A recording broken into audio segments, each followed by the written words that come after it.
Our reaction to Yuki Tsunoda. Liam Lawson joining Red Bull. Oh. First things first, we have to go with our initial thoughts of the fact Liam Lawson is now fully confirmed as Max Verstappen's teammate for next year.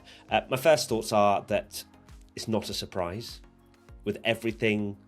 It feels like a lot of these news, apart from maybe like Hamilton to Ferrari, a lot of these pieces of breaking news have been the worst kept secrets for quite some time. And I don't know, it feels more like, I don't know if it's just this day and age of social media and gossip and rumours and whatnot, but it just feels like everything spreads like wildfire a lot quicker than perhaps years gone by. And this one, it seemed pretty set on and it turned out to be true. This one, while people will, maybe if you aren't kind of looking at social media and seeing a lot of the rumours, maybe a bit surprised that it's not maybe Yuki Tsunoda or someone else, but I think for a few days now we've always known that it was going to be Liam Lawson. We did indeed. So let's go straight into the first question from P1 Patreon member TVR Driver.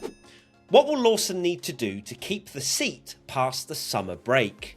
Red Bull, it's a difficult one, right? Because Perez was treated very differently in terms of given a lot more time than the likes of Gasly and Albon. So then you start to think, okay, are Red Bull now more lenient in their approach of trying to develop a driver? Or is it because Perez had overwhelming support and a lot of money coming with him as well? What Lawson will need to do is just not be a minute behind Verstappen and being knocked out in Q1. I think Lawson does have the potential. And of course, we sort of hinted at it in our last podcast around feeling as though Yuki had deserved that seat more. But I think it's also worth mentioning that Lawson is not a bus driver. He's jumped into a car with no pre-season testing at random points, which I can only imagine is so difficult to get your head around and also be on the pace. So he just needs to learn as quickly as he has done, show those moments of potential. He doesn't have to even turn up every single race weekend. He'll be learning tracks as he goes. But just having those moments, that spark of what Liam Lawson had when he first came into Formula One is what Red Bull will be looking for, in my opinion. And they'll give him a season. Unless he's binning it every single race, they will give him a season, in my opinion. Yeah, absolutely. I think it's important here to realise, I know a lot of people will go, oh, why not Yuki? Why not Carlos Sainz? Why not all these other drivers? They do not need someone to beat Max Verstappen. That whole team is built around Max. You can tell that every upgrade, every kind of performance kind of idea and how they develop the car will always be about Max Verstappen and utilising his ability and the best out of him. So they don't need to put another number one driver alongside Max Verstappen, and that is the way it will be. So Lawson just needs to be there or thereabouts, do better than Perez, but even you might even have less pressure next year because Red Bull might not even be expected to win the Constructors' Championship, and that could actually help him in a sense. I disagree with that. I think Lawson will feel a huge amount of pressure going into the top team with only less than half a season worth of race experience under his belt. It's a huge task for him to come in, and you see the social media posts as well. Like, there's a lot of people that already think that he's not going to do a great job in comparison to what Yuki Tsunoda could have potentially done. So I hope for his sake he is able to disconnect, really focus over the off-season, enjoy the fact that this is a once-in-a-lifetime opportunity for him, and deliver what we have seen in glimpses, but we'll need to see a little bit more of that next year. P1 Patreon member Tony Soprano. Did Red Bull learn nothing from the mistakes of rushing Gasly and Albon into the Red Bull seat? I think they have learnt, but also, as you touched upon there, Tommy, this will always be a Max Verstappen team. So unless Max leaves and then they try and make it more about both drivers, that dynamic's not really going to change all that much. They're just trying to find a driver that can deal with the car that they create, like Max can, and to pick up as many points as possible. Gasly and Albon, yeah, both of those drivers struggled. Don't get me wrong, and it's the curse of the number 2 seat again with Perez, but they didn't. They were in in Red Bull at the time when Red Bull weren't dominating. Of course, Perez finished second in the championship in 2023, but that's because Red Bull had an almighty car where Verstappen was breaking records left, right and centre. There was still a gap between Verstappen and Perez. So Albon himself, when he was trying to get the Williams seat, presented that kind of evidence, didn't he, that the gap was the same, if not Albon was actually better than Perez. But because Max was finishing third, Albon was finishing 12th, whereas when Max was winning races, Perez was finishing third and fourth, and it looked better, but the gap was the same, if not worse. Exactly. So it's just been like that way since Daniel Ricciardo, really. He's the only one that's really taken it to Max in the last God knows how many years. You can't beat them too much up about it, in my opinion, because they tried with experience and that also failed. It's more just the nature of how they approach their racing, that they are very much a one driver team, and that's the risk versus reward that they pay. Sometimes it pays off because we say, like, you know, putting two number ones take points off each other. This, they've backing one driver, but when it goes wrong, it goes very wrong, and that's when they get under big pressure and we kind of question it. Let's kind of dive into a little bit of how we think he'll do then. You know, what sort of early predictions do we have? For me, you know, he's got that aggressive driving style. We've already seen that. He's willing to take the battles. Whether that will then maybe he'll take that too far potentially next year and he'll get his elbows out a little bit too much. We don't know. It's all yet to be seen. But for me, if the Red Bull is the same performance as those last 2/3 of the season, it's all going to come down to his qualifying. And you know, a pretty not great statistic in his favour or against him, of course, is that Yuki Tsunoda outqualified him 6-0. But on the flip side of that, you have to say he doesn't have as much experience as Yuki, and Red Bull clearly see a much higher ceiling potentially with what Liam Lawson can do once he's got that the mileage under his belt. So for me, I think he will have a steady start to the season and sort of improve as the year goes on. I feel like to think that he'll be anywhere near Max, I don't think is realistic. I don't think that's realistic for potentially even anyone on the grid now. That you know, that we've seen the trend too much to think that he's going to be able to be on the back of Verstappen or even beating him. That's not what he's there to do. He just needs to be closer, bagging points finishes, the odd podium, and I think that'll be enough for him. And I could see him doing that personally, just from the thoughts of like Tsunoda deserving the seat. I don't think means, and in my personal opinion, that Liam Lawson doesn't deserve it, because he has done a good job. And yeah, he seems like he's certainly not short on confidence and kind of you know, his thoughts and his own ability, so he's not going to kind of feel pressure in terms of that sense, I don't think. Let's go to the next question. P1 Patron member Cheap Seats.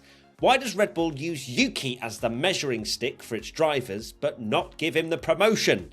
I do feel for Yuki Tsunoda, he's been there, he's delivered in a car that hasn't been that great for a lot of the time. He's had a lot of, it was a bit of a meme, wasn't it, that he was finishing 11th a lot of the time and doing pretty well. Don't get me wrong, he had his mistakes earlier on when he first joined Formula One, but I feel like he has been ironing them out now, and he's becoming a much more of a rounded driver and scoring points. So clearly there's something about Yuki Tsunoda that they don't feel is ready for the main seat, and I would love to have seen Yuki Tsunoda at least just for a year. Just give him a go, let Liam Lawson learn for a year in 2025 at VCARB, give Yuki the shot. If it doesn't work out, then we'll cross that bridge when it happens. But instead, they've promoted Lawson, which is not undeserving, but I also feel like Yuki has put in the hard graft to be sort of capable and worthy of being Max Verstappen's teammate. I know the biggest thing that people will jump on, and I understand why, is that he is a Honda driver, and of course Honda will be leaving Red Bull. But what I don't think is fair is that, of course, he's been fortuitous in that kind of to get him into Formula One in the first place with having the Honda backing. And you could maybe even argue that that saved him in his first season when he did underdeliver and had a lot of crashes and underperformed. But just because he is a Honda driver doesn't mean that should define his whole career, and you're not allowed to promote him when he's done a good enough job. Because at the end of the day, he is a Red Bull employed driver. Red Bull employ their drivers as a Red Bull driver, not a V-carb driver or anything. It is, you are a Red Bull driver, and Horner and everyone there decides how they basically place them in those two teams. So I think it's unfair that, you know, it's helped him in the past, but it shouldn't just... when he's performed well, that it shouldn't just be like a label that he must now go everywhere Honda goes, because he's done a good enough job to move up in Formula One. You know, he's beaten drivers that have, you know, like Daniel Ricciardo and Lawson as well. So, yeah, it's a shame to see, just see what happens now with him, really. Next question, P1 Patreon member Emma_Marie. What will Yuki do now? Of course, he's linked with Honda. They're going to Aston Martin. That would be the most logical route for Yuki. You know that Honda will be saying, look, Tsunoda, he's our guy. We want him in that Aston Martin seat. Problem is, you've got Fernando Alonso, who is an incredible driver, is very, very highly valued, I would imagine, by Aston Martin. And then you have Lance Stroll, who has an infinity contract. So good luck getting him out as long as Lawrence Stroll is in charge. So it's a difficult situation for Tsunoda. He just has to absolutely smash the life out of 2025. Just deliver like this is completely unfazed him. Do exactly what he's done this year, but even better. And then see what 26 and beyond brings.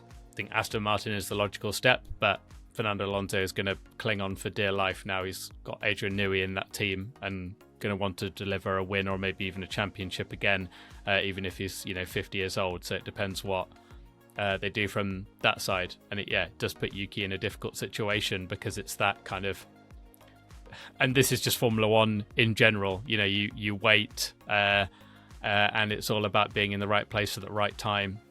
And that is very much a case that's been there with Red Bull juniors and other junior drivers, but in particular Red Bull. You know, we've seen junior drivers that have done a very good job, and it just hasn't worked for them. I think Yuki Tsunoda, you're right, just has to keep doing what he's doing, beat whoever comes in at Racing Bulls. I think we all know who that's going to be, and see where it goes from there.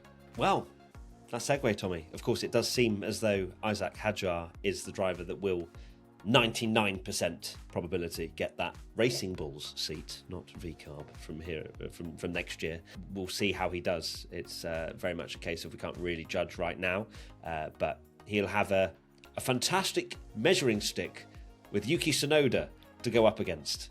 So let's see the yardstick. Let's see how he does. Yardstick Tsunoda, as he is now known. The Hadjar has done a great job in F2. It seems the Red Bull are now going back to basically whoever is the best junior in that academy and the next in line gets the seat. Exciting to see another new talent on the grid. It'd be very interesting to see how he does. Absolutely, and that is it. We are done here. Maybe this is the final one before Christmas. If not, we'll see what other breaking news happens. Until Colapinto signs for Racing Bulls. And then we'll be back once again. So look forward to that if it does happen. Thank you to each and every one of you that came to the P1 live shows over the last week. It was absolutely awesome. You guys brought incredible energy, and there'll be some clips going out at some point, maybe next year, because we filmed one of the shows, which is very exciting. So look forward to that if you've ever wondered what a P1 live show is. Tommy, what are your final thoughts?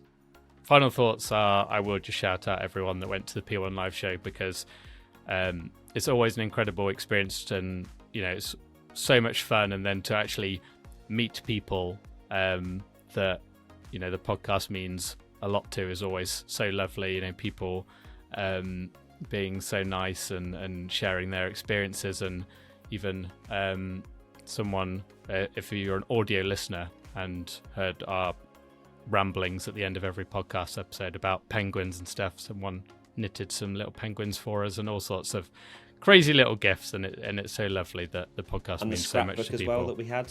don't forget, from Faith. Big shout out to Faith, who gave us this massive scrapbook of about 30 pages long of favourite YouTube intros and everything else. It was awesome. So thank you so much, everybody. We'll see you very soon. Hope you have a wonderful holidays and Christmas and everything else in between. And maybe we'll see you after it, but if not, see you at some point. Lots of love. Take care. Bye. Goodbye.